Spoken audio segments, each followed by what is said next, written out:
seems tight, and they've got to ride very forward round it. Some of the horses are obviously going to be quite flat, so especially in the early lot, I would think it would be, you wouldn't see many clear rounds, but I think by the time you get to the other end later on, you'll be seeing a lot more.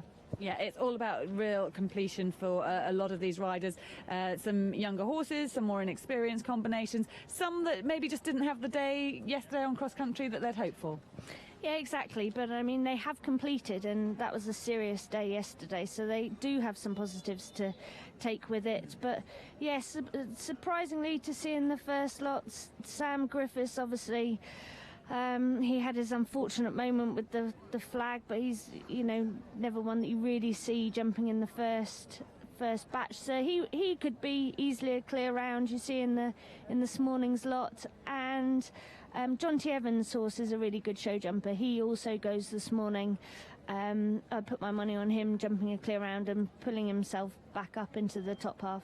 Yeah, there is room for manoeuvre, isn't there, amongst one or two sort of groupings on that jumping lineup. We'll let you go now, Piggy, because you've got to get back down to the mix zone. We'll be talking a little bit more with Matt in a moment or two as well, looking at the first and second sessions and who we might think might be able to do some nice show jumping for us, who may move up that leaderboard. But we can go to John T. Evans now, who Piggy spoke to yesterday after his cross country.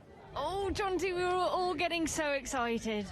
Yeah, it's a shame. He's got an impeccable cross-country record, and if you're going to be completely honest, and maybe it's not quite the time to be honest, I'd say it was my fault. I should have made the 5 strides happen, and I didn't. And I actually came to it thinking I jumped the fence before, and I thought, my God, I've got a lot of gallop going on, and he slightly doubted the Beaufort staircase, and then he never doubted a thing. Right. And I just didn't read it. I didn't think I'd have to move him up on the 5. I thought if I just came around, and it was a mistake. Because he was incredible, wasn't he, everywhere else? He is brilliant, and you can't blame him. It wasn't his fault. It was my fault, and like a couple of my team guys have said, the round until then had been really good. So I think it was a very big ask to come here, be in 3rd place, and stay there or go better. And we didn't quite come up to the mark today, but we'll be back for another go. Absolutely, and he's just dealt with a serious full-star track actually very well. Has it caused trouble during the day? Has it caused lots of problems? Or yes. Right. I mean, he felt brilliant. He didn't doubt it. Like I said, he was a little bit suspicious of the Beaufort staircase. Other than that, he was superb, and I really felt like we got going as well. So I can't fault him in any way. Well, loads of positives to take. It's such a shame. We were all rooting for you, but you'll be back to fight another day. Definitely, we'll be back. Thanks, Piggy. Thank you. John T. Evans there speaking to Piggy after his cross-country on Cooley Rorke's Drift. He'll be jumping in the first session today, currently lying in 23rd. Another of those key riders Piggy mentioning there who maybe didn't have the cross-country day that they'd been hoping for, but who we spoke to after they came off the course, was Australia's Sam Griffiths.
Piggy there speaking to Sam Griffiths after the cross country. So crossing over to Rupert Bell and our commentary team shortly, taking in the morning session of show jumping. Matt Ryan here with me at the Radio Badminton studios.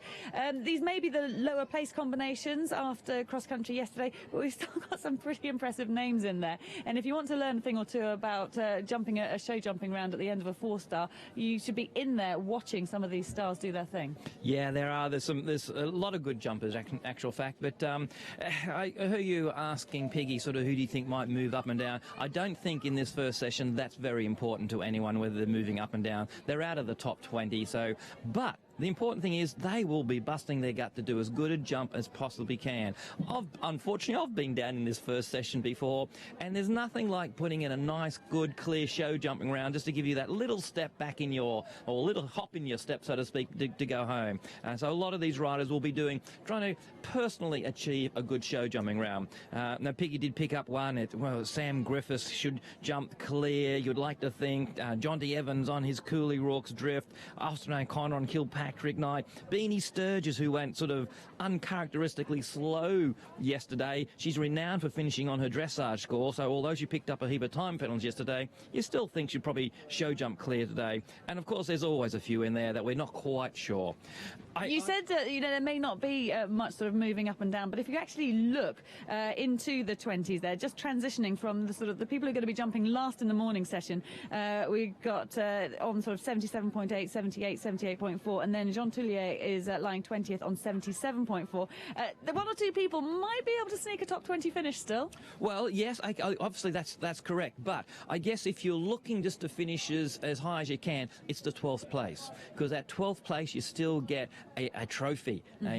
All about the silver. It is. I'm not sure if they're silver these days, but anyway, yeah, so the first 12 will walk away, take home a badminton trophy, one of the 3 horses. And so I guess if you want to try and move up the grades, of course we all want to do that to a degree, but really this first 25 out of the top 20, they're not, I don't think they're really pressing for a top 12 placing, which is what you sort of like to try and get here at Badminton. Okay, I just want to very quickly look at Tina Cook. She's going to be jumping Calvino in this first session. She then has a better placing. I'm just looking at where she is on Billy the Red, lying 13th on Billy the Red. Nice for her, I suppose, in one respect, to have a little time between those 2 horses. Oh, look, and in actual fact, all those riders, whether you have 2 riders, 1 or 2 horses, one in the first session and one in the second session, it's a good learning curve. You talked about spectators just learning about how to jump. All the riders in the afternoon session will be watching how the course rides. They'll be learning on how tight the time is. Is there a particular fence that's causing trouble? Is there a particular distance between fences which are causing trouble? So all the riders from this afternoon will be up there this morning watching. Brilliant stuff. Well, Matt, we're going to be hearing more from you as that show jumping gets underway. This is 106.1 Radio Badminton, heading into the final phase of the 2017 Mitsubishi Motors Badminton Horse Trials. Back with you after this.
Welcome back to Radio Badminton 106.1 here for the final day of the Mitsubishi Motors Badminton Horse Trials. It's been a mixed day of weather, a little bit overcast here right now. There was some moisture in the air when we got here for the start of the final phase, and we're going to go over now to Rupert Bell and the commentary team for that show jumping. Many thanks, Joe, and looking forward to the first session. And obviously this track, which I know Matt Ryan thinks is on the biggish side. I can just see Michael Young having had a little walk round, and he's coming back out below us in our commentary position, overlooking the arena in the northwest corner, at the opposite end from the members area. And we have a fabulous vantage point, and we're practically can touch the finishing line from where we are. So it's a fabulous vantage point looking down the line of fences that they will finish, a combination followed by the final fence and then the short dash to the line. And also Ingrid Klimke is just walking out down below, and it's going to be a big afternoon at around about 3:45 when she will be coming into the arena on Horseware Hale Bobby, and Michael Young on La Biaset Sam, and Andrew Nicholson on Nereo. And well, they're actually the two competitors walking past each other, but not actually, well, Michael Young just looking straight down at his start list. But joining me in this commentary position, Harry Mead, sans a bottle of Pole Roger for this final day. But never mind. Well, that's the one from yesterday, and that's probably now been left in overnight. And Daisy Barkley, who's taken her derriere pants home. Morning, Daisy. I certainly have. They'll have much purpose this week. I've got lots of competitions. Anyway, getting down to this show jumping. I've had a wander around the show jumping, and the course has been designed by Kelvin Bywater, and he's really used the. You can't really notice them that easily, but there are undulations in this main arena, and so he's put a lot of the combinations either up the hill or down the hill, and he's built it pretty square. I personally think this looks bigger than the show jumping last year, but that could be a reflection on the going.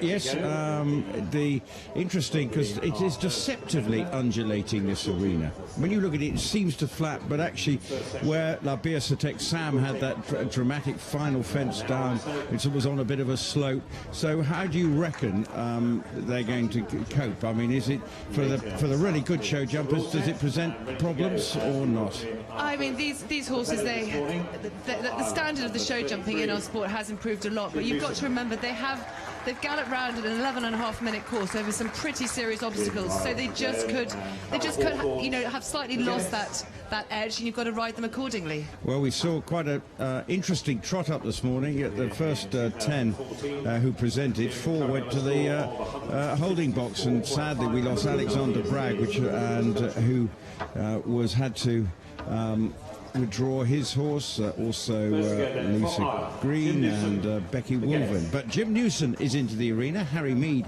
is alongside me, just making his notes on the course, and seeing how Jim Newson gets on, and he's on his way on his horse McGuinness, 154.5.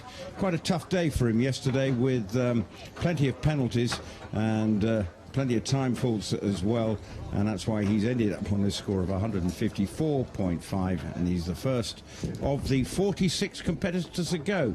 I've never seen a man make so many notes on his cross-country sheet, show jumping sheet. It's been a long week. He's actually just doing a dot to dot, but don't worry about it. Oh, yes. Colouring in. Well, so Harry, what do you make of the course as we watch Jim's currently stay clear as he's now jumping fence 7? Well, I think it's a good course to ride. The first part of it is more related between the fences. So what happens to one fence will have a direct consequence to the next. Later on in the course, you've got more rollbacks, so a chance to gather up if something goes wrong and work the canter in between. Jim's just riding the line from 9 to 10 as he turns left. This is quite a tight turn down to 11. The square oxer down the hill as he turns back towards the treble, the penultimate fence. Now, the interesting thing is this is the first horse to go, and a lot of the riders will be wanting to know how tight the time has been wheeled, and we'll find out shortly, because he hasn't been particularly slow, and we'll want to know if he's got inside the time. Well, he is just inside the...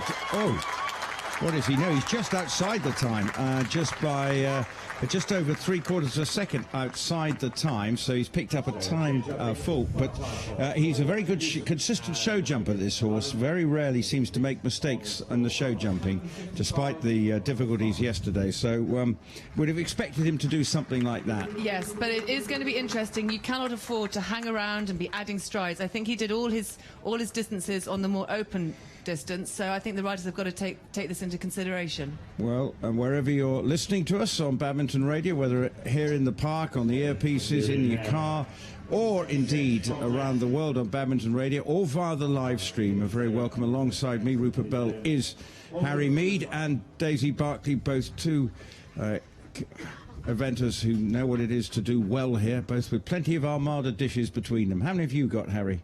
I'm one completion short of my second Armada dish. And I think that's Same as me. So, I've got to get round here again.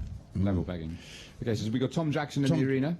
Yeah, on Walton Fiddler's Find, and he's on 154.3. And he put up actually a really good performance. I mean, his position, you know, in the rankings doesn't really reflect on actually what a good round he did yesterday. He probably would like to burn the Jules corners because it didn't work out for him there, and he had 2 silly penalties. But the rest of his round was really impressive. And so far, he remains clear. Yes, that was Matt described a sort of lapse of concentration, just so that the moment got to him, and a little bit of inexperience, but he will have no doubt learnt from that.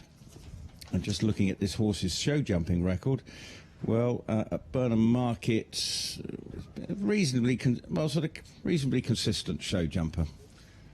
Not the worst. And so far, all looking good. He's clear at the moment. Coming to 11. Would you describe this as a big show jumping track, Harry? Yeah, I think it is. I think everything's very square. It is big. That middle part of the treble has just come down as he's now balancing before the last, a square oxer. And he jumps that, clears, and he is again close to the time, finishes just, again, another one to be over the time, this time half a second over the time, so another one to pick up, 1 time penalty. He did actually add a stride, it would appear, coming down to the last fence. So I think, you know, the time is perfectly doable, but I just think the riders need to just not hang around. Well, next into the arena is Louise Harwood on Mr. Potts. She had a grafting round on this horse yesterday, but she got round and she's on 137.6. Now this is interesting coming into the arena because I always find it interesting to see what people do before they come to the first fence, how you show them in the arena, whether you ride past the water tray, whether you ride closest to the crowds on the same point of the arena that the course takes you close to the crowds. And Louise is now just circling before she comes to the first fence. And the first fence is it's actually jumping directly into the crowd, really. The crowd isn't that far away from the landing of the first fence, but the first 3 horses have not bothered about that at all. I think after yesterday, they're pretty much used to people. And we have seen some times here in the past, the first fence has been much closer to the crowd than that, and this time it's actually pointing to the corner of the arena, so you've got a little bit more space and a slightly quieter visual effect in the corner rather than the grandstand. And she has had the first part of the double down. So they had 8 faults in the show jumping here last year, when they finished on a score of 1-3-4-1. So in terms of penalties this year, slightly worse. And Louise has just had the water tray down. That was a fence when I walked the course. A water tray is always tricky because it can encourage the horses to look down and unfortunately sometimes drop their undercarriage, but it's also got a very square oxer over the top of it, so it's, you know, it's a double whammy of trickiness, and unfortunately that has caught Louise out there. She's just steadying, coming around to fence 9. It's a chance to move up to save a little bit of time and then use the turn to get the horse back on the hocks. An uphill related 5 strides to a fairly innocuous upright Mitsubishi fence. I mean, Louise has had a couple down so far. She's one of the event riders who does a lot of show jumping in her training. She goes to a lot of competitions and is actually very competitive. Annoys the show jumpers when she goes off with quite a lot of the money. That's short coming out of that treble. It's a 1 stride to 2 stride distance. A 2 stride distance is a yard short. She's had the last fence down the front rail of that square oxer and finishes on 12 penalties. and over the time, so she'll get 5 time penalties as well. And this is the the cumulative effect of the 3-day event, because Louise actually, I do know she wins quite a few classes on that at the jumping shows, but she hasn't just been around 11.5 minutes of cross country. And, Mr. Potts was probably just feeling a little bit tired, and it just showed, in the three fences she had down. Well, Dominic Fennell is in, and looking at his show jumping record on this horse, might be interesting. According to my colleagues from Equi Ratings, is clear runs. I see one and killed Gullicky. Now this horse, was this the horse that knocked the gate down on the mim clips? So yeah. On the where? On the mim clips of the fence before the quarry, there were double of gates. Oh, yes. So yes, he obviously hit that pretty hard. He's taking quite an interesting line to the first fence. He's gone a long way away, and he's approaching off a dead straight line from a long way out, which is actually not that easy an approach, because you're going down the hill, and on a straight line the horse gets slightly strung out. So most people like to come off a turn and then have about 4 or 5 strides on the straight. And when you mean strung out? Hind legs out behind, so the horse is spread over a large amount of ground, and they're therefore disengaged.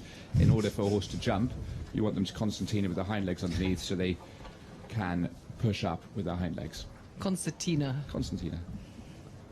It's like Constance and Tina, 2 girls.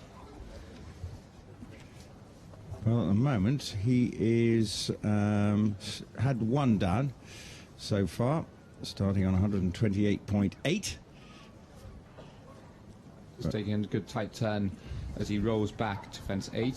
It's got a plain fence, a small upright. But traditionally, it's always on this course. It's a Rolex fence, and traditionally horses don't jump it that well because it's rather plain. There's not much to get them up in the air. Oh, that's done. The pole at the end is down. Just caught the back rail of the lottery funding fence at 9, and takes a tight turn, moves up to the square oxer at 11, and again a tight line as he steadies to come into the penultimate fence, the treble. And I think he may be another one who's going to be into time faults. Just runs a little bit deep, jumps across, going right-handed, drifting down the face of that final element, out of the treble, clears the last, rides for the line, and he crosses. Again, another one to be just over, half a second over, so 1 time penalty to add to his 2 fences down, gives him a penalty score of 9. But they can alter the time, but you wouldn't, would you? What's the rule? I don't think it's necessary to alter the time. I think it doesn't take very much just to be inside the time. I think they're going to work it out. They normally watch the first few on the basis of the first few competitors aren't going to be challenging the leaderboard, so they just make sure that it's not exceptionally easy or exceptionally difficult. Probably the first few riders getting just inside or 1 or 2 time. Some of them, it's 3 of them are within just a second of the time. That's bang on. You want the time to be influential. You don't want people to be able to school round and have options in front of them, because as soon as they can add or take away strides or take longer lines to fences, it makes it a schooling round. You want the time to not force them to be gunning round like a speed class, but just keeping the pressure on so they're committed to jump each fence how the designer wants you to jump them. Well, Pietro Sande is the next competitor from Italy on board Mouse, and here competing, I think, for the first time. Indeed, first time for him and his horse. And looking at his show jumping record, well, occasionally clear rounds at a premium. Was jumped by Mark Todd and Blenheim in a CCI 3-star back in 2010. And Ollie Townend before him. Yes. Just travelling in quite a forward way down the hill from the water tray to the upright World Horse Welfare fence at 7. It's quite a difficult distance to ride that. It's 8 strides, and 8 strides down a hill is long enough that the horses don't back off like they would do in a 2, 3, 4, 5 stride related distance. But it is still related. If it's uphill, it's probably not related. I mean, I have to say, this horse is really jumping. He looks like yesterday has not taken much out of him, and Pietro's giving him a really good ride. Can they keep it together to the end? Pietro, the 25-year-old Italian. So far, so good. What the time is looking is he's going to be outside the time, and he's going to pick up some time faults, but all the same, He is 4.25 seconds outside the time, and he finishes on 120.6. I didn't want to jinx him, but I have actually. I've jumped that horse before. George Stiller, who bought the horse off Oliver Townend, she came for a lesson with me a long time ago, and I jumped him, and he's a super show jumper. Mark Todd then rode him afterwards, and Pietro bought him off Mark. He's been around, he's been in plenty of riders, but he is a very good show jumper. He's a really nice horse, isn't he? So Pietro picks up 4 time faults, and he is on a score of 119.6. Next up, Michael Ryan. So just the one jumping clear, 2 jumping clear rounds so far, but no one has gone inside the time so far. There are places on this course where you can make up the time. And just watching Michael Ryan, I like this approach. He's coming off the right rein, you then land on the left rein. I think coming from one rein to the other, a horse jumps straight and comes straight up through their body in the air. They don't have a tendency to drift out the side if you're jumping on an oval approach. In other words, landing in the same direction as you take off. I mean, looking at this course, there aren't that many places you can make up time. I think you can make up time after the double before you come around to the water tray, but I think the first 5 fences are all very much committed. You can now, he's coming around the corner, skidding slightly as he turns towards the water tray, but this is one of the places you can make up time. But you've got to get the horse back, because you don't want a flat jump and then sit up down the hill on this 8-stride distance. And now get moving again. Yes, as he rolls back right-handed towards a plain, upright, rustic fence, and again move on. So it's really it's a course of 2 halves, related distances in the first half, rollbacks in the second half. First 4-star for this horse. Oh, he had a very long stride to that ox there. Now he's had to really anchor back for the vertical at fence 10. But I'll be interested. This one is definitely moving more than the others. I'd be interested to see if he's going to get the time. So he's coming into the combination 12 seconds short of the left. Come on, Michael. I think he should. He's got it. Clear in the time. Excellent. Well done to Michael Ryan. So first clear, and he will stay on the score of 112.0. 9.9, and so, well, for a horse making his 4-star debut, job well done. I think so, and I think it's great that the course is being influential. This is a 3-day event, so we want all 3 phases to really count, and you don't want the last phase to be a formality where it doesn't shuffle the order that much. Otherwise, the leaders can breathe, they can relax and feel that they've almost done the job. But you've got to look at an event like it's 3 separate competitions, and you arrive here, it doesn't matter how you got on the day before, you've got to give your best shot to try and win the show jumping. Well, into the arena comes Sarah Bullymore on her horse Rev de Rouet. The horse has been here a couple of times before. Last year they had to retire during the cross country, and in Burley last year, unfortunately, I made a bit of a hash of the show jumping with 7 down. He is a super scopy horse, this. He's by, I think, Balou de Rouet, who is by the great Balobé de Rouet. Very good show jumping lines. Spot on. But quite often with these show jumping bred horses that are eventing, it's probably because they're not actually out and out show jumpers. And we've actually already had a poll down. I'll come on, Sarah, try and leave it at just that one. Now coming to the double, fence 5. Now, is she riding him in a hackamore? Or what is that? No, I don't think it is. But she's had that fence down, though. That's fence number 6. It looks like it's a Dutch gag. Or a Mitre combination or something. Yes. That's the water tray she just had down. Or the Liverpool, don't they call that as well? In America. We've got American viewers. Hello. Hello, America, and American listeners. Okay, just Disunited coming around the corner as she jumps the lottery-funded Oxer and a slightly short distance down to the Mitsubishi fence, and then a tight turn. This way, just really quick. The horse skips behind, going Disunited, but gets up in the air over fence 11.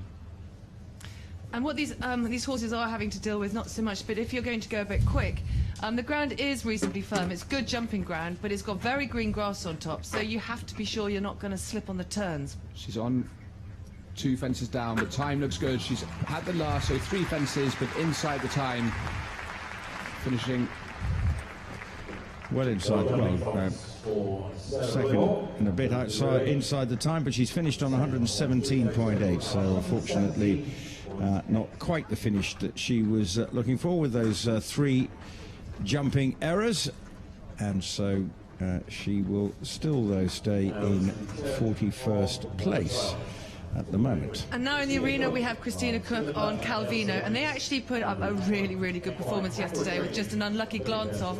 I think it was at the brush coming out of the Mirage Pond. But I mean, I know that Tina was very, very pleased with how this horse went, and he's certainly impressed. Well, and also her second horse had to be represented at the trot up this morning. Oh, that's always a sweaty moment, but thank goodness Billy the Red got through. But off she goes. And Tina Cook on this horse, Calvino, who is competing here for the first time at Badminton. And show jumping record tends to have 1 fence down every round. Well, let's see. Well, that's according to my stats. Yes, thank you, Chris. Sorry? Well, I'm not trying to put the mockers on. I'm just telling you the facts, Harry. So Tina's just steadying as she straightens up. Gives the horse plenty of time to see that water tray. It's important you don't... The course is designed so you might turn into that quite tight, but that risks your horse not seeing it until the last stride and dropping their head and taking the front rail with them, so you want plenty of time to see it. Lovely scopy horses.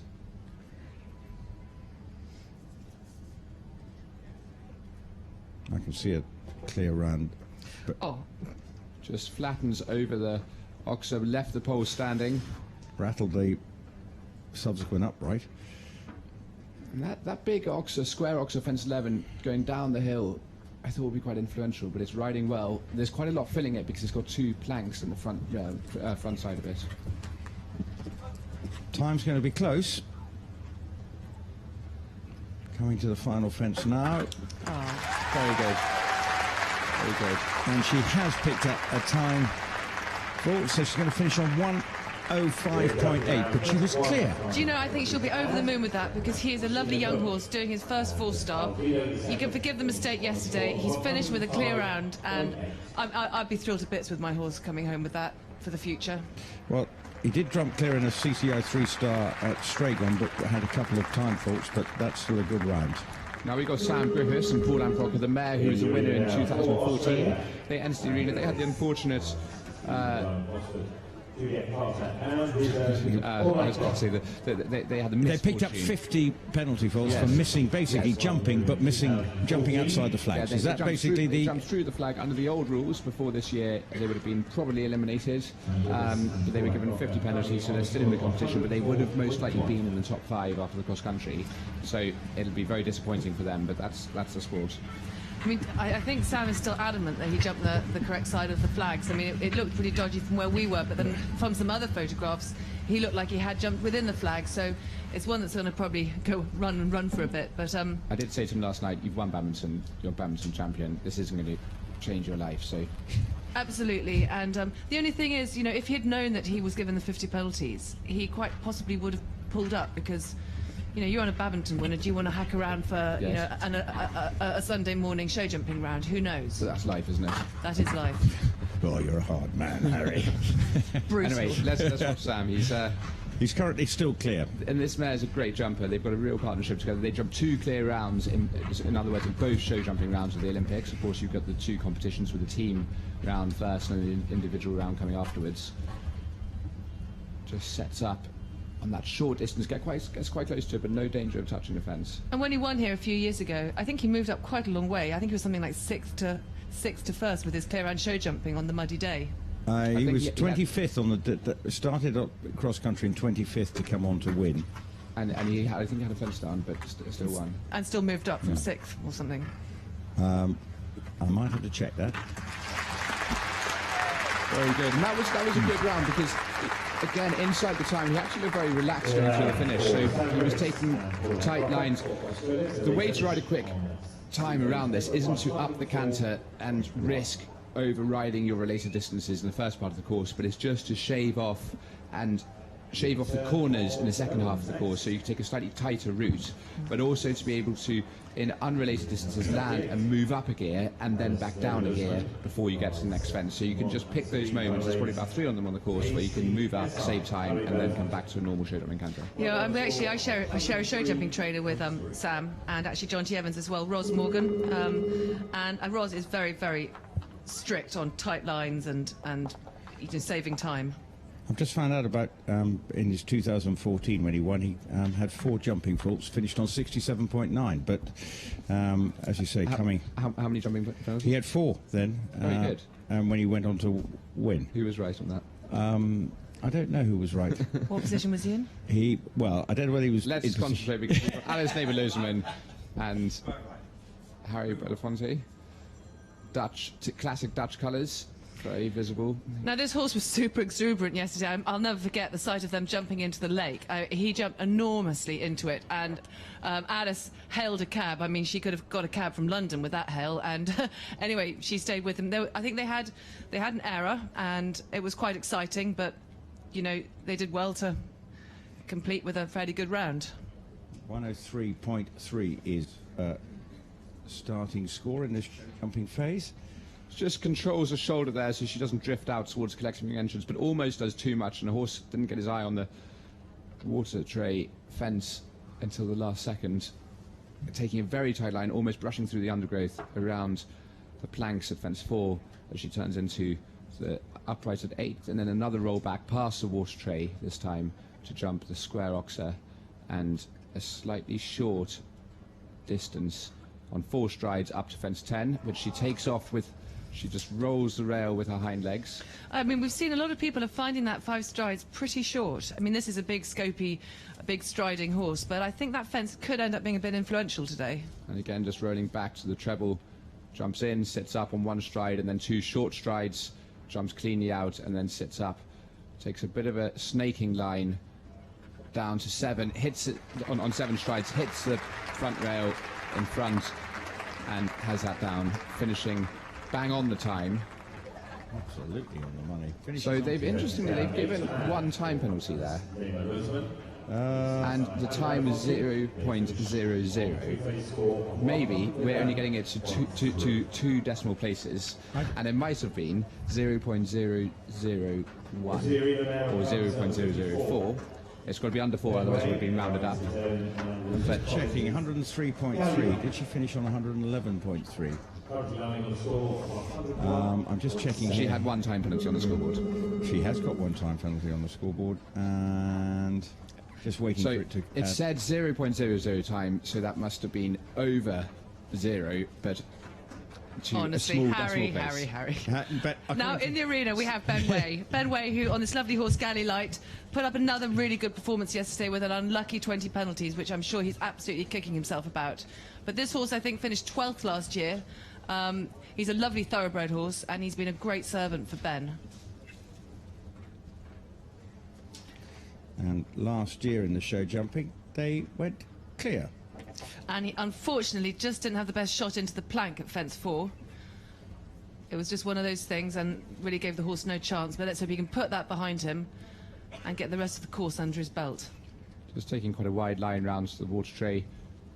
The horse gets very high in the air, lovely jump over that, and then sits up as he's travelled down the hill towards the World Horse Welfare upright, and then without changing the pace too much, he's taking a tight line but not moving up a gear as much as he might to this small upright towards the crowd, and then they turn left-handed going around the water tray towards the square oxer. He gets a moving stride, the horse puts down, Ben gets shunted onto the horse's neck as they go through the 2 top rails. He's sitting in front of the saddle, having shimmy back down. He will get a technical refusal for that, for crossing his tracks, as he's now got to remember the clock is still ticking, so he's got to strike up to canter and regather his thoughts, avoiding the scattered poles.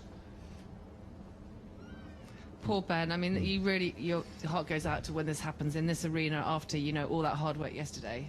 He's, unfortunately, the time is already ticking up. He still hasn't come round to the treble yet, so this is going to be expensive from a time point of view. So Ben's just got to regroup and focus. as he enters the treble. He has the front rail down. He clears it. Oh, he lands on the back of the middle Oxer, jumps cleanly out, and now sets up to jump the last, which he clears. Well, plenty of time faults, plenty of jumping errors. I mean, how he stayed in the saddle, I'm not sure. It looked a little uncomfortable, if I might add. Yes. Yes. And but he exits the arena. Just to describe what happened there, the horse, Ben saw a moving distance up there. The horse went to take off, changed his mind, put down because he was a little off the fence, chipped in a stride, jumped through the 2 top rails of this square Oxer, and lost a lot of momentum on landing. So Ben ended up landing. Rupert is wincing at the thought of how that felt for Ben as he landed in front of the saddle. Do you know, if he had actually, he may have been wearing derriere equestrian padded pants, in which case he might be okay. I think he would have only been okay if he was wearing a cricket box. Yes. Anyway, in danger of being gelded. Anyway, so Warrior, poor old Ben. But he's the horse is finished, and just checking the score: 20 jumping faults, 26 time faults. 147.7 is his final score and leaves him in 43rd. On now to our next, who is Sarah Ennis on a horse where Stella rebound. 99.8 was her starting score, and she's on her way and clear through the first 3 obstacles. She was another person who, again, was a really, really good round with one error, you know, one small error, which obviously made a huge difference to her ranking now. But you know, most of what she did yesterday, she can be absolutely thrilled with.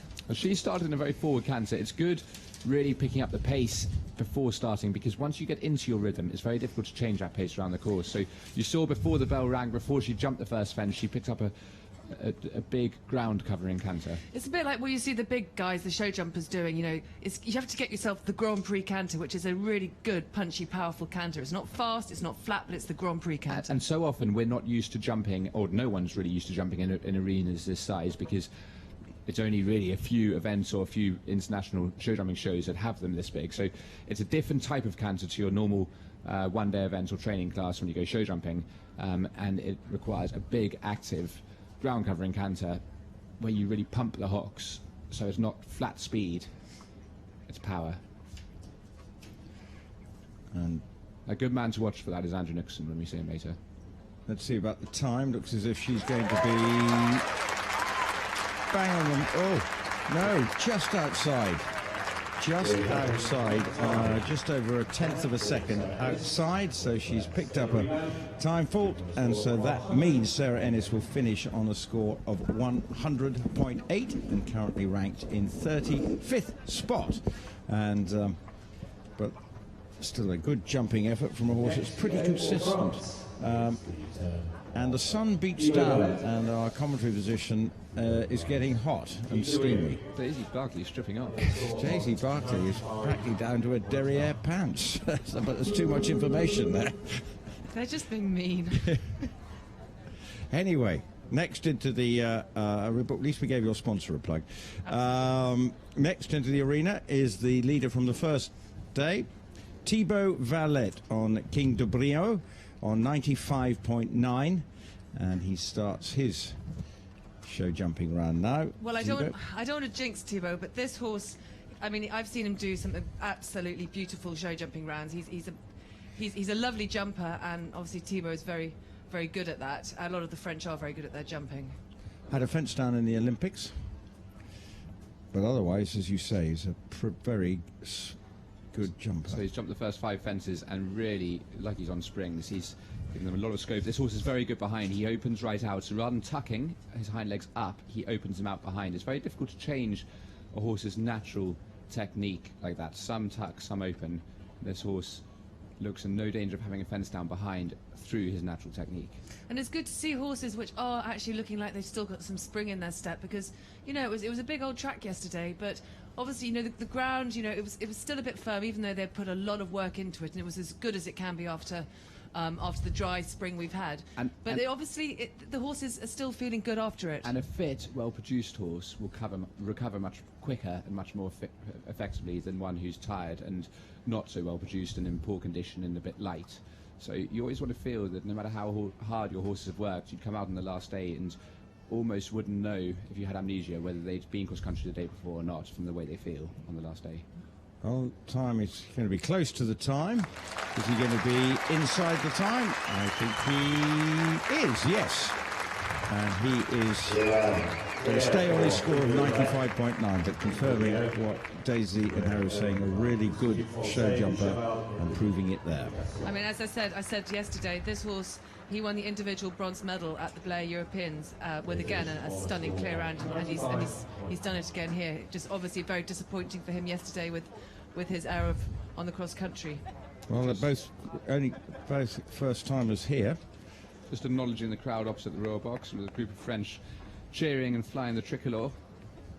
Well, the French were out here in force, and Astier Nicolas, again, he had to present his horse at the trot-up, but he did on Wednesday, and again had to do so this morning. He'll be going later in the second session. Quite often when a horse has had to be represented on the first day, and if it still looks the same on the second day, they have to have another look, but you know, if the horse had looked markedly different from the first day to the second trot up, then, you know, then there is a problem. But if it hasn't changed, it hasn't changed. We've got Kieran Glynn entering the arena now, and you see how he just walks along the front face of fence 6, which is a water tray, just so the horse can see it, so he doesn't get a shock when he comes down there. Even if a horse is confident with water trays, you don't want them to get a surprise, so it's a good idea just to walk past it, so they've acknowledged it on your way to the first fence. Another first time combination here at Badminton. Kieran Glynn, 34-year-old Irishman, and they are beginning on a score of 93.9.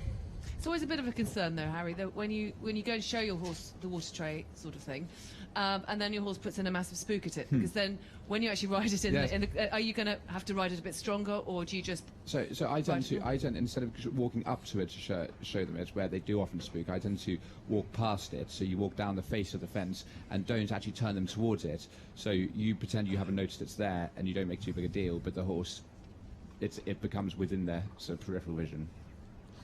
Poe last year had a fence down and some time faults in the show jumping when they finished 23rd. Just taking his time around this corner towards the water tray, gets up in the air and then takes a wide line and adds a stride, gets a little bit underneath and takes down the back, takes down the rail behind the fence 9. Quite fence often 7. when you add strides, you know, you're often starting to go to your hand slightly, and if you go to your hand, you can then block them behind the saddle, which you can catch a fence with the back legs. Normally when the time is tight, everybody rides better. Even if the time is easy, it's always a good idea to ride as if the time is tight. Stop you taking too many pulls, unnecessary pulls. Yeah, and you just make decisions, you're committed. I always think options in front of a fence is a little bit like pulling out at a crossroads in front of a lorry. You can either go or you can wait, but don't do nothing and hesitate and get hit. Slightly doomy. Well, it's binary. You do one or the other. You don't do that. No, I'm with you. I get you. Either is okay. Well, he was outside the time, 2.46 outside the time, so he's ended on 108.9. Is his final score for Kieran Glynn. And going back to times, quite often people actually ride better rounds when they're actually show jumping in the jump off than they actually do in the first round. I mean, I've noticed that quite a lot because, as you say, you let go of the front end a bit. So that's 12 jumping faults, 3 fences down and 3 time faults for Kieran Glynn on November 9th, and that means he's currently sitting in 37th spot. And next, Andrew Hoy. Spot him with the hat, I do believe. You love the turquoise, don't you? You're very fond of it, Harry. I do. Turquoise is my favourite colour. I think.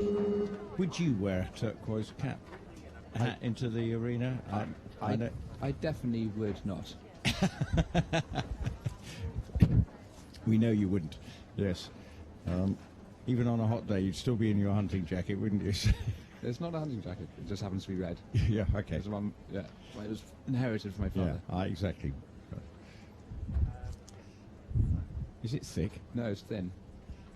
Oh, it's Harry thick. No, sorry. Harry's red. It's Harry thick. He's thick and thin. Harry's thin, yeah. So she with the extra large derriere pants. Anyway, moving on. Yeah, moving on. Let's worry about Andrew Hoy. Fence 3. 96 is his score now. He's had a fence down. starting on 92. Now, Rutherglen hasn't, I don't think, got the most brilliant show jumping record. He's a very talented, very scopy horse, but sometimes on the third day he can just have a few. And the thing about this horse is, one, he gets a little bit strong and he can almost overtake the takeoff point and run deep to his fences. The other thing is, if you watch him, he's got a very high head carriage, and as he jumps, because the head stays up, the shoulder, instead of coming up into a bascule, it almost lowers as the horse jumps. So it means he can just have a rail down in front. And the back end can sometimes get a bit tight. Yes, often when the horse doesn't bascule, the back end cramps and tucks rather than opens. You just see that as he clatters through both top rails and then gets a very long flat stride towards fence 10 and turns. This fence 11 comes up very quick. It's a sharp left-handed turn down the hill, but he does well to anchor him back and give him time to jump, get up well in the air as he rolls back towards the last line. He's probably one of those horses that in training actually probably jumps absolutely beautifully, but I think he looks like a horse that gets tense in these sort of environments and just tightens. He's had the middle part of the treble down and the last fence, so that's an expensive round with 28 jumping penalties, 3 time penalties. Well, Burley, if you were right, Daisy, had 24 jumping. That's 6 down at Burley. So once again, Rutherglen's show jumping proving costly, and he has slipped right down the leaderboard now, and he has finished on a score of 123.0, and that is now down into the 40s, 41st for Andrew Hoy. Now, next up is a man who I have to say has got to give himself a great pat on the back for getting here, because after the dressage, Carl Daniels was probably just in a state of bewilderment and shock after the dressage, but he responded absolutely magnificently yesterday on the cross country. The 20-year-old on Riegan Rua, and 90.6 he is on. That was some effort, and now he has a chance on a horse that has a pretty respectable show jumping record to really end on a high. It's a tiny little horse, this, as well, but my gosh, it packs a punch. It has got springs in its heels, and it was actually a fantastic round to watch yesterday. I mean, he gave the horse a wonderful ride, and it responded absolutely brilliantly. And you had to really feel for him on the first day. He rode very coolly, very sensibly, and the horse went into a sort of flight mode and a freeze mode, so alternating between the two, and it was extremely difficult circumstances for anybody, let alone a 20-year-old at his first badminton, but he coped well and came out and really put in a great performance yesterday.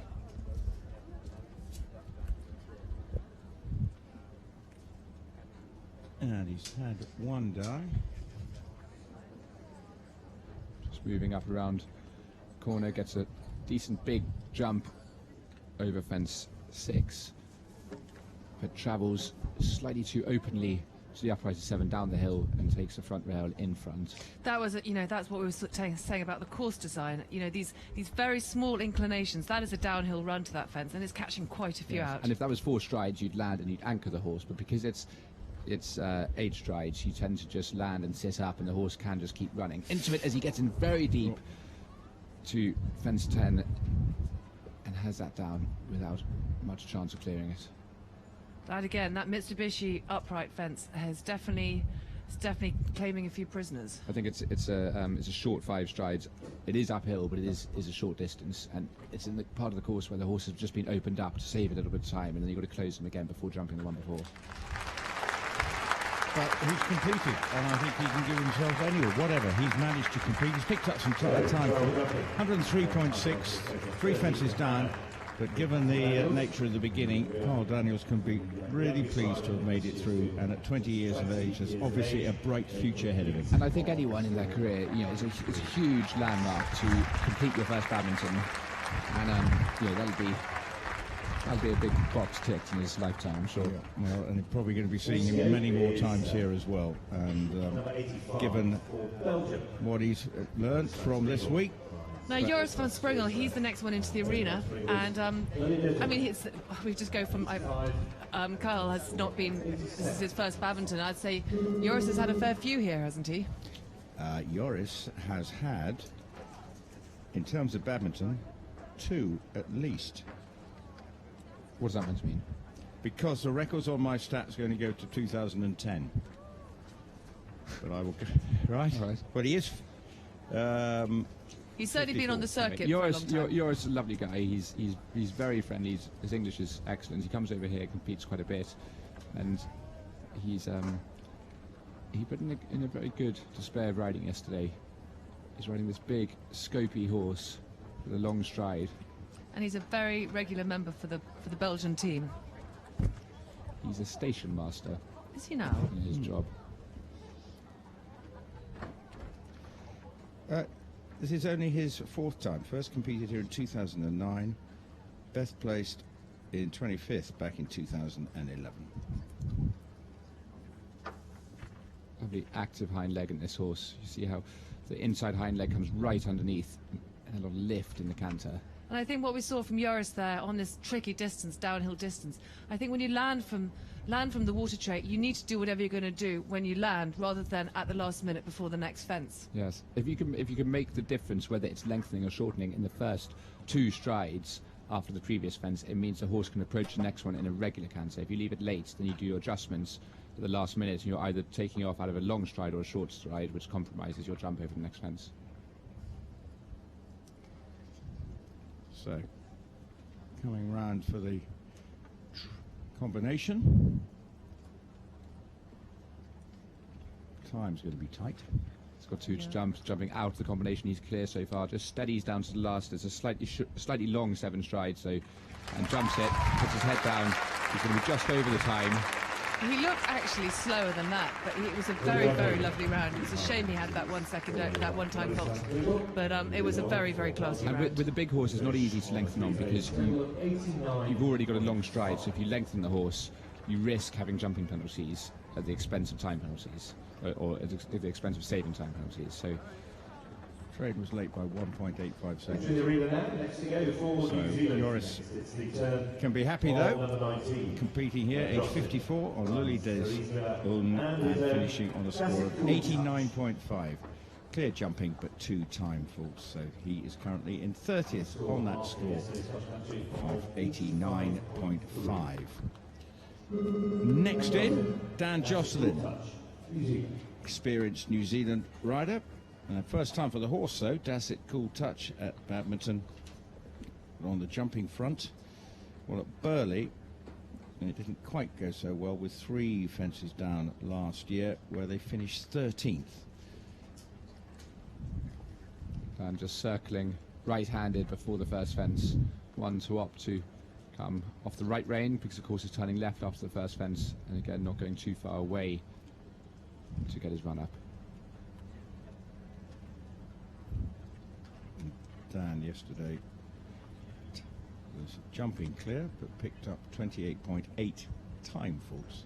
Dan rides in quite a recognisable style. He tends to be quite forward up the horse's neck and a relatively quiet canter, but what he does do is he's very soft with the horses. He has had, unfortunately, fence 4 that planks, and then the second part of the double at 5, both of them down.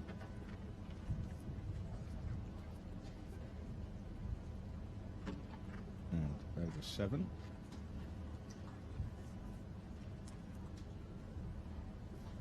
He just comes to the fence, he just softens the hand. Just allowing the horse to jump on his own.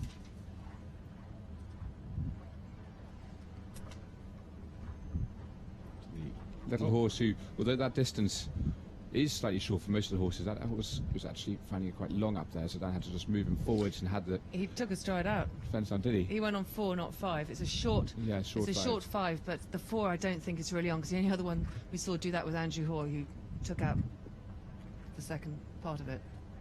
And also there's quite a tight turn afterwards. As he jumps and last, clatters it, but it's clear. It's going to be inside the time. I think what the riders need to, they're probably thinking, when you jump the oxer, you've got to land and sit up and make your adjustment early so that you can be soft to the Mitsubishi vertical, because the way they're having to hold the Mitsubishi vertical, they're actually restricting their horses' bodies and risking having the fence down. Yeah, and before you come to the Oxer, it's an area where you can move up to save time, but then you've got to get them back, so you can slow jump over that, so your distance, your 5 short strides, you're not firing, or you're not gaining too much jumping into that. It's all easy for us to sit up here and watch. It's a whole different ball game when you're down there on a horse. Well, is that what you'd say to your trainer, Roz? Oh, I don't argue with Roz. I do as I'm told. Quite right. So Dan Jocelyn finishes on 97.3. Imogen Murray is in. First timer here with her horse Ivor Goodner. Had a great effort yesterday. And on they go. She had a lot of admirers yesterday. She had very wise head on her shoulders yesterday. She looked after her horse. She just was very thoughtful about, what routes she took, when she felt maybe he was losing confidence, went a longer route, got the confidence back, and actually finished really, really well. She's just jumped the first 5 fences and goes to look after the outside shoulders. She goes past the entrance from the collecting ring so the horse doesn't drift. And then it's clear so far, having jumped the tall upright at 7, she rolls back to a not overly big upright at 8, and then moves on again to save time, steadies up as she comes around the back of the water tray, looks after the shoulder, gets a big jump over the Oxer at 9, and sits up before clearing 10. She takes an inside line down to the big square Oxer at 11, and then rolls back for her final turn as she approaches the treble. This is one of the speedier rounds of the day. She's done really, really good lines. Man, could be that was a class performance from Imogen Murray. And she was easy inside the time. 3 seconds inside the time, which was much more comfortable than we've seen the majority of the round so far. So you can be delighted with that, and the horse jumps really beautifully throughout. I love the way she landed from the vertical round to the Oxer fence 11, and it was the tightest line we saw, and everything was just tidy. The 23-year-old British rider can be so pleased with her week's work, finishing on 83.1, and she's going to have a top 30 finish first time. That'll do, won't it? Yeah, it will, absolutely. It's a great achievement, and it's always nice to jump a really good round on the last day, because it sets the tone for your feeling when you leave the event, and she can be on a high rather than putting in a great performance in the other phases and being so frustrated about, doesn't matter if you have 1 fence down or 3 fences down, if you think you shouldn't have had it. No, I think she looks very pleased, and a well-deserved pat for the horse as we move on to the next, and it's Armada dish time. Beanie Sturgis, Dabowski, who you were saying yesterday, and Matt was also saying when we watched cross-country run, it wasn't as gung-ho as normal. It was more cautious. Well, she set out meaning to be her usual quick self, but she just felt the little horse was just jumping very high over his early fences, and she was just worried that he was having a confidence crisis, and so as a result took a couple of long routes, by which time he was back to his normal self. But this is probably her last Badminton with him, and she just wanted to make sure she had a really good happy memory here. She's had a fence down already, going through the double. And she pops through that. Just rattles the top of the Ox over the water tray, but it stays up. She steadies down the hill, gets a good jump before turning back towards the centre of the arena. Takes quite a wide line there. He's a tiny little horse, this. He actually was bred in Australia to be a polo pony, but no one could stay on him, so Beanie, being Beanie, got him for free and brought him back to England, where most people can't stay on him. She still has to be a bit careful, even if she can stay on him. Well, just watching her before the start yesterday, walking around the start box, she was actually standing up in her stirrups, because she knew if she put her bottom in the saddle, he would probably pelt her. He is hilarious, this horse. They're turning to the last line as they jump through the first 2 parts of the treble, clear as they jump out of that, and down to the last. Yay, Armada dish for Beanie. Jumps to last. She's going to be just over the time, two seconds over the time. Gives a penalty score of 6 from the showjumping phase, finishing on a score of 88.6. Nearly fell off there. Well, she's completed. It's all right now. Well, I don't know. You have to still be on it when you leave the arena. You do I think you do. I thought it was when you cross the finish line. Oh, I don't know. I mean, Okay. anyway, enough. I haven't read my rule book Anyway. late at night. Well, long time. I should be have. harsh, wouldn't it? But 88.6 is what she's finished on with those one fence down. Last year, of course, she finished 11th on this horse. That was a wonderful performance, and this horse has given her so much fun. And she has completed here with Lebowski, 2 timefalls, 88.6. That means for Imogen Murray, it means that she goes up 1 place now into 27th. And coming into the arena now is Oliver Townend on Samuel Thomas. Here he comes. And just coming in. He had to present this horse again at the final inspection this morning, but all was all right in the end. 81.7 for Sam Thomas. Samuel Thomas. Sam Thomas is a trainer. Familiar. What? You're very over-familiar with the William Sam.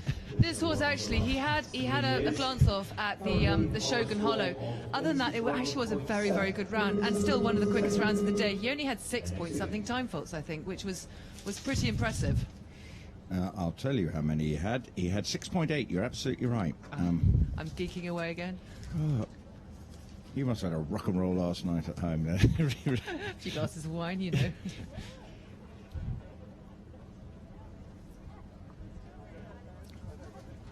So, obviously later on, Oliver Townend has his second horse, and that is ODT Harib. 81.7, his starting point here. Okay, just has the second part of the double at fence 5 down with his hind legs. And the first part. And the first part, so 8 penalties so far. Just anchors him back down the hill. He's just looking a little bit tight in his body, this horse. Yes. And as Oliver anchors him back, he tends to just hollow and put his head in the air, tightening his jump into a bit of a U-shaped camel neck jump. This platter opens up over the wide oxers. Oliver just sits quiet, jump slightly rattles, but it stays in its place. The upright at 10, turns to 11, gets up in the air over that, and then just moves up a gear to save time before steadying, controlling the shoulder near the royal box, and jumping into the treble. He sits up, coming out, still clear through that fence as he comes to the last. Clears it. He's easily inside the time. Another one to be over 3 seconds, 3.5 seconds inside the time. 2 jumping penalties, 2 fences down gives him 8 jumping penalties and a score of 89.7. But this actually will be very useful for Ollie, because he's obviously got another one later on, and it's good to get in here and jump around the track. It just gives you a sense of feeling for the course and a feeling for the time as to what he's got to do later. Completely, it's a huge advantage, and you know, when you've got one horse which is sort of out of the mix, it's you're going in 46th position.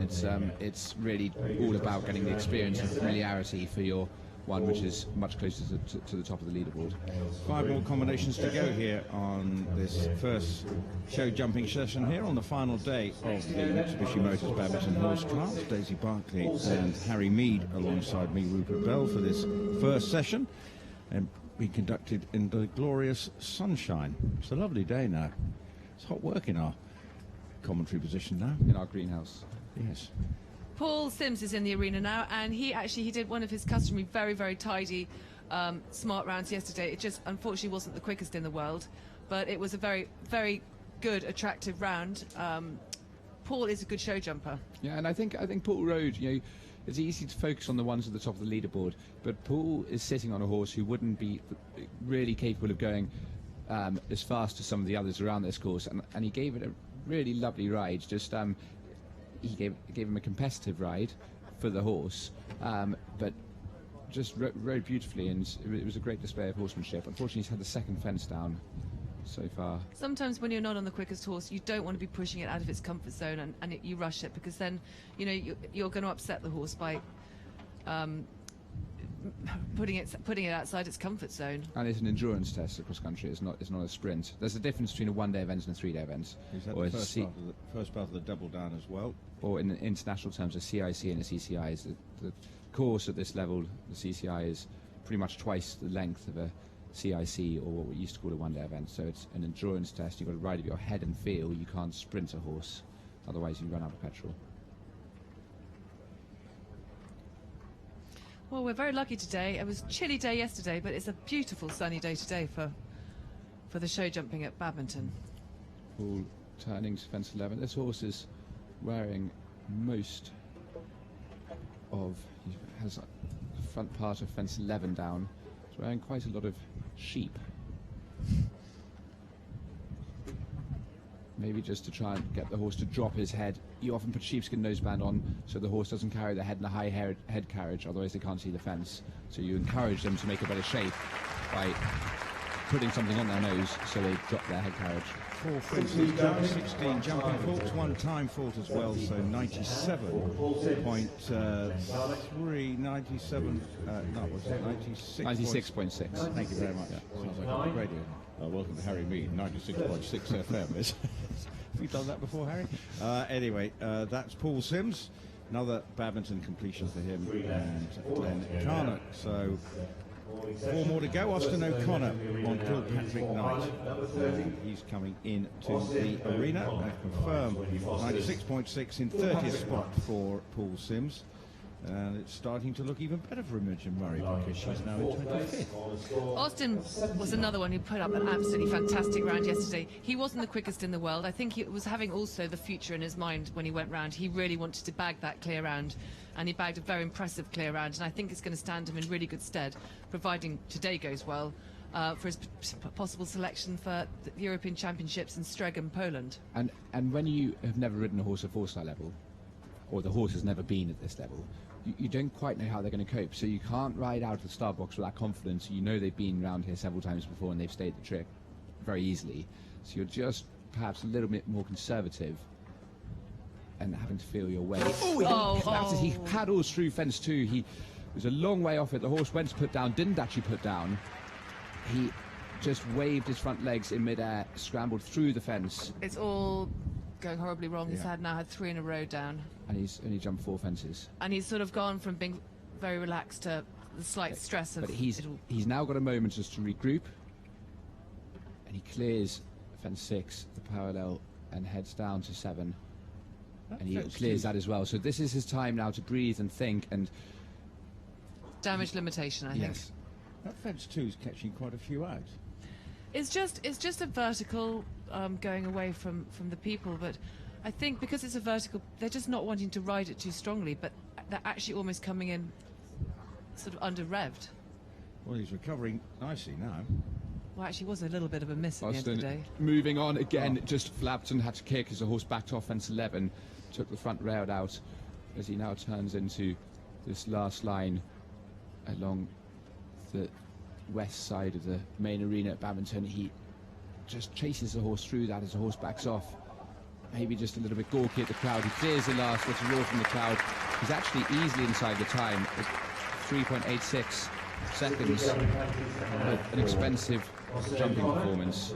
Yep, with 4 fences down, 16 jumping faults, no time faults, even with that airy moment at 2 when he was sort of firing all over the place, but he's now slipped down the leaderboard for Austin O'Connor on Kilpatrick Knight and is now in 28th spot with a final score of 95.0. And now just coming into the arena is Jonty Evans, the Irish rider on Cooley Walks Drift, and now they put up the dressage test of their lives to be lying in 3rd place overnight.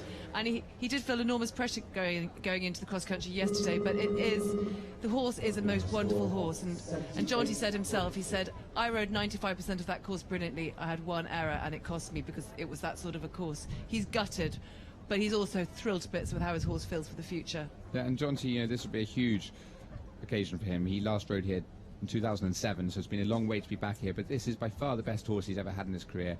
I think he's a standout horse of the week, and his dressage test got better and better the further they went, finishing with a line of 9s in the last couple of movements.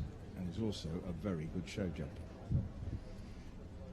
Lands over fence 4, just moves up the hill towards a double, jumps seamlessly through that as he moves up a gear again. around the right-handed turn towards the collector ring as he steadies to jump the oxer, gets a little bit closer, horse puts his head up but jumps it neatly with a real awareness of where his legs are. But Jonty was good there. Where the horse went against his hand, Jonty just softened his hand back and let the horse see the fence properly. They're rolling right-handed now and just steadying to the upright at fence 8, and then a left-hand sweeping line towards this line, is slightly short 5 strides from fence 9. Jonty's tie flapping in the wind as he moves forward and then has a moment changing his mind and goes to grab hold to add an extra stride. But he's clear so far. Swish of the tail as they travel from 11 to the treble at 12 around the right-handed bend. The tie flapping in his face. His wife will probably put a safety pin in next time. Or maybe he will himself. Well Clear. done, Jonty. That will be, just a really lovely feeling for him. He'll be frustrated about yesterday, but as a personal achievement to come here, put in a lifetime best performance in the dressage, jump a clear round in the show jumping, and have mostly a very, very good ride cross country. He'll be delighted. It's not the result that it could have been, but it's still an impressive performance, and one definitely that the selectors for the Irish team will be looking at. I mean, Jonty hasn't got very far to drive back home because he only lives down the road, but it does make your drive home so much nicer when you've had that lovely show jumping. It's a great finale to your badminton week. There is a 4-star in this horse. Definitely. I said to him earlier, I saw him when I was walking the show jumping, I said, you're going to win one of these, Jonty. It wasn't this one, but you're going to win one. Yep. And recovering well, and he knows he'll have learned from that. It was difficult yesterday, that one error coming at the Jules' corner, and now he jumps clear, and so he's finishing on a score of 78.4, which leaves him currently in 23rd spot. 2 more to go. Lynn Szymanski in this first session. She's riding Donna. 78.0 is her starting point for the American 34-year-old, making her badminton debut. And this horse, who's, well, prone to making the odd show jumping error, but all the same, it's still been a good week. The Americans didn't have the best day yesterday. They had hoped for a little bit better. That Mars bar you're about to eat might just be a little bit melted. It's perfect. It's happy days. Harry's not going for the Mars bar option. He's going to watch Lynn Szymanski's, and I'm going to turn down the Mars bar. Lynn just taking a long, rather steady line to the first fence, which are clear, but is setting off rather quietly. It'll be interesting to see at the end of this how her time works out. 30.8 was her time penalties from the cross country yesterday. Turning left-handed across a diagonal line through the middle of the arena, up the hill from the planks at 4 through the double at 5. And she's clear so far. She goes to steady, keeping the horse straight. And a lot of air over the parallel at 6. And jumping that blue and white upright before rolling back right-handed, the horse having to jump in towards the crowd. And I wouldn't have said this was one of the quickest rounds we've seen. She's just taking her time to jump that lottery UK Sport fence, and just kicks out, jumping rather low, kicks the front rail, or the rail over the vertical out at fence 10. But she's over 11, and the last turn again, rather short, crabby canter. This is definitely pretty slow. Yeah, I mean, it's practically just walking into the...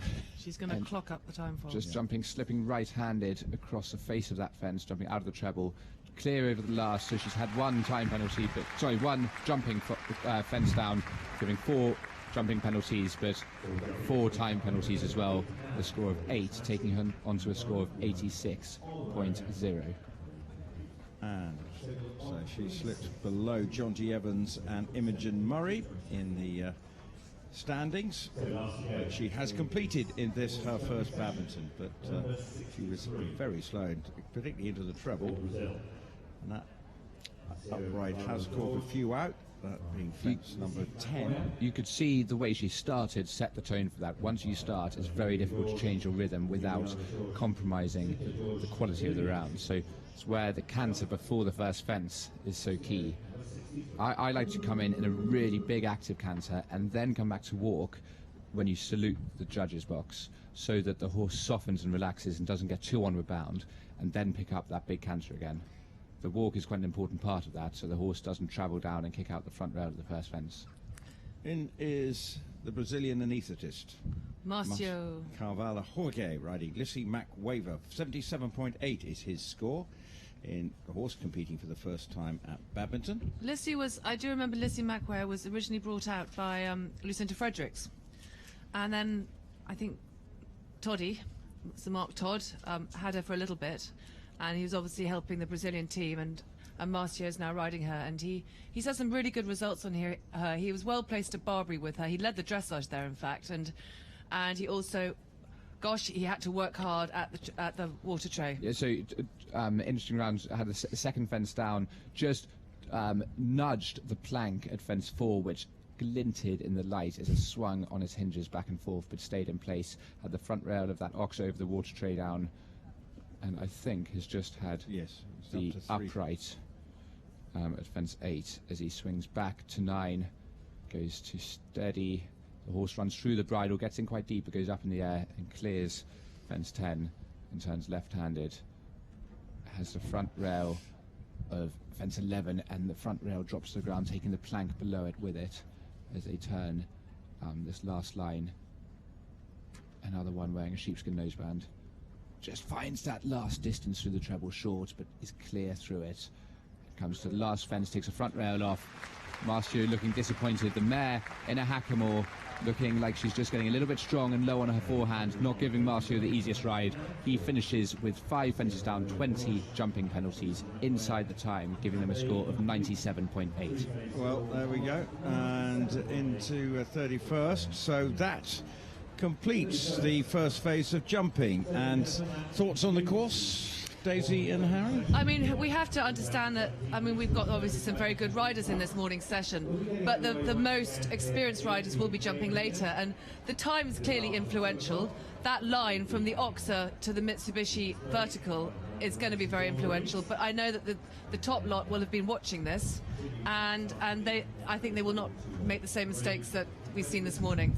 If I was a rider and I'd been watching that morning session, I would think, as I go in, show them the water tray, I'd think get a really big canter before the first fence, and then the first part of the course you can't change your speed, so don't try and be rattled by the clock. Start off in a good forward rhythm, but then sit quietly through all your lines for the first 6 fences, and after that you could then start to use the rollback turns to move up a gear before going back down a gear as you approach the next fence, taking an inside line. So the time to save the areas on the course to save time is the canter before the first fence, setting the quality, and then the second half of the course of the rollbacks. Thank you very much, Harry Mead and Daisy Barclay, for the time being here on Radio Badminton. But we'll be back, of course, ringside for the final 20. And that will be, of course, a thrilling climax with Ingrid Klimke with a 0.4 lead over her compatriot Michael Jung, trying to win it for the second year running with the same horse. Something's only happened 3 times before, last with Pippa Funnell doing that back in 2003. Andrew Nicholson, desperate to win his first, is on the Great Nerea on 40.4. It will be a thrilling climax. It's going to be starting at 5 to 3. Hope you can join us then for that. But in the meantime, let's go for a short break.